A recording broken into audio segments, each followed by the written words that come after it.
앵커 소득 주도 성장 비판에 화력을 집중하고 있는 야당은 어제 개각과 관련해 장관 몇 명을 바꾼다고 문제가 해결되진 않는다며 공세를 이어갔습니다.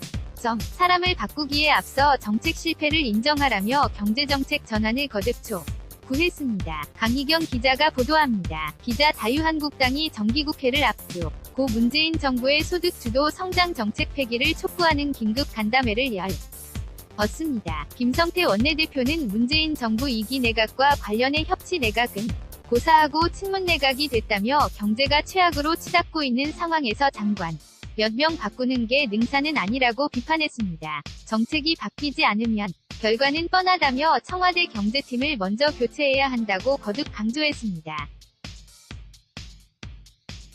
김성태 자유한국당 원내대표 끝을 알 수 없을 정도로 최악으로 치닫고 있는 경제 상황에서 장관 자리 몇 개 바꾸는 게 능사가 아니라 청와대 경제팀부터 바꾸는 것이 순서라는 점을 김병준 비대위원장은 문재인 정부의 부동산 정책이 참여정부와 같지 않을 뿐더러 문제도 많다며 시중에 부동자금이 산업 쪽으로 흐르는 길을 만들어야 한다고 날을 세웠습니다.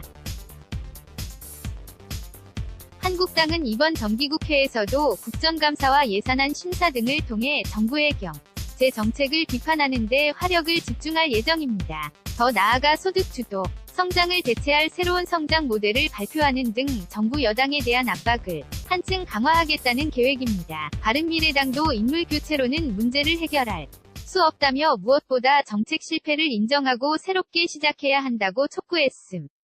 김동철 바른미래당 비상대책위원장 첫 단추부터 잘못 끼워진 소득 주도 성장과 이를 억지로 끝끝내 정당화하기 위해 국민 혈세를 퍼부은 정책 실패부터 솔직히 인정하고 또 총리와 내각이 청와대 눈치를 보며 받아쓰기만 하는 것을 벗어나 책임 총리와 장관으로서 국정 운영을 책임지는 시스템으로 바뀌어야 한다고도 강조했습니다. 이처럼 야당이 경제 정책을 두고 연일 정부 여당의 각을 세우면서 다음 주 시작하는 정기국회에서도 공방은 이어질 것으로 보입니다. YTN 강희경 KANGHK_YTN.co.kr입니다.